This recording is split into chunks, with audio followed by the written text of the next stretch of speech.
स्वागत है आप सबका ब्रज सुधा में, जहां हम लाते हैं आपके लिए टैरोट की रहस्यमयी दिशा, न्यूमरोलॉजी का गहरा ज्ञान, ध्यान और रेकी की ऊर्जा और भगवान की मधुर कथाएं। ब्रज सुधा का हर वीडियो सर्वेश्वरी हीलिंग का एक हिस्सा है, जहां हम आपके मन, जीवन और आत्मा को संतुलन, शक्ति और दिव्यता से भरते हैं।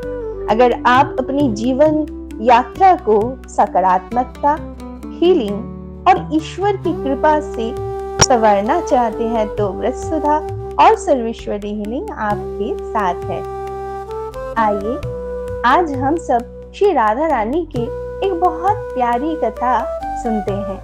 श्री राधा रानी के पिता श्री विश्वभानु जी और माता कीर्तिदा देवी थी। श्री राधा रानी के आविर्भाव के दूसरे दिन देवी पौर्णमासी जी, जो स्वयं योगमाया है, वह श्री विश्वभानु राजा के घर पधारे। श्री जी को देखते ही पौर्णमासी जी आनंद विह्वल हो गए और बोले, आपके घर कोई सामान्य कन्या नहीं, स्वयं गोलोक की ईश्वरी आविर्भूत हुए हैं, जो करोड़ों लक्ष्मियों को भी आश्रय स्थल है। ब्रह्मा, शिव, इंद्र, वरुण आदि महादेवताएं भी इनके कृपा की प्रार्थना करते हैं। यह कन्या के दर्शन, स्पर्शन और पूजा से आप सबका सभी मनोकामना पूर्ण होगा। इनका बहुत ध्यान रखना। यह कह के पौर्णमासी जी चली गई। कुछ समय बाद जब पिता माता ने श्री जी को ध्यान से देखा तो अकस्मात उनको लगा कि कन्या कुछ देख नहीं रही है, अपनी आंखों को मूंद कर रखी है। सबको पता लगा दृष्टिहीन कन्या का जन्म हुआ है।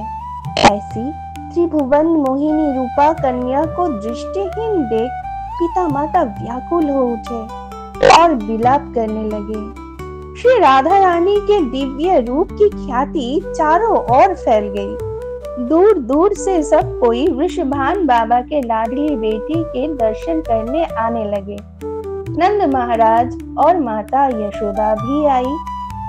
यशोदा जी कीर्तिदा मैया की सहेली थे। जब उन्होंने सुना कि कीर्तिदा मैया ने एक जन्मांध बेटी का जन्म दिया है, तो वो रह नहीं पाई और अपनी सहेली से मिलने को वे आ पहुंची। माता यशोदा के गोदी में तब नन्हा सा कृष्ण भी था। बहुत दिनों बाद सहेली को देख कीर्तिदा माँ भावुक हो उठी और यशोदा जी से अपनी कन्या की अवस्था का विवरण सुनाने लगी। जब दोनों माताएं अपने बीच बात करने में व्यस्त हो उठी तो श्री कृष्ण को अपनी प्राण प्रिया श्री राधा की बहुत याद आई। वो बेचैन हो उठे और माँ की गोदी से उतरने के लिए छटपटाने लगे। माँ ने कृष्ण को नीचे छोड़ दिए और बात करने में लग गई। श्री कृष्ण श्री राधा के दर्शन के लिए उनके पास गए और श्री मुख का प्रेम से अवलोकन करने लगे। जन्म जन्म के प्यारी को देख श्याम के हृदय आनंद से भर उठा और श्री जी के नयनों को स्पर्श किए। ठाकुर जी के स्पर्श से श्री जी अपनी नयन कमल की पंखुड़ी को मानो खिला दिए। श्री राधा रानी प्रथम दृष्टि प्यारे ठाकुर जी पर डाले, मानो कब से उनका ही इंतजार था। ये पन था श्री जी का कि प्रथम दर्शन वे अपने प्रियतम के ही करेंगे। जब कीर्तिदा मैया यशोदा मैया को अपनी कन्या को दिखलाने आई तो राधा जी के कमल सी नन्ही नयनों को खुला देख आनंद में गदगद हो उठी। यशोदा माँ, नंद बाबा, वृषभानु जी सभी परम सुख को प्राप्त हुए। अब प्रश्न आता है, श्री राधा रानी को ऐसी लीला करने की क्या प्रयोजन थी? आइए अब ये जानते हैं। श्री कृष्ण जब गोलोक धाम से धरती पर आने की लीला करने जा रहे थे तो अपनी प्रिया श्री राधा रानी को भी आग्रह किया उनके साथ आने की, पर सर्वदा कृष्ण सेवा में निमग्न श्री राधा रानी भूलोक पर आना नहीं चाहती थी, क्योंकि यहाँ पे सर्वदा कृष्ण संग नहीं मिलेगा। तब ठाकुर जी श्री राधा रानी को सर्वदा दर्शन देने की वचन भी दिए।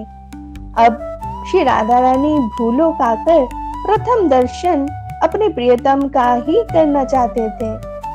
इसीलिए जन्मांध होने की लीला रचाई और श्री कृष्ण के ही प्रथम स्पर्श से उन्होंने भूलो खाकर प्रथम दर्शन अपने प्राण प्रियतम कृष्ण का ही किए। ऐसी अनन्य भक्ति श्री राधा रानी हम सबको भी युगल सरकार के युगल चरणों में दे, ऐसी प्रार्थना है। जय जय श्री राधे श्याम। ये थी आज की एक दिव्य कथा। अगर आपको वीडियो अच्छी लगी हो तो लाइक, शेयर और सब्सक्राइब जरूर करें और बेल आइकन को दबाइए। अगली दिव्य कथा तक ईश्वर आपके जीवन को शांति, प्रेम और आनंद से भरे। श्री राधे श्याम।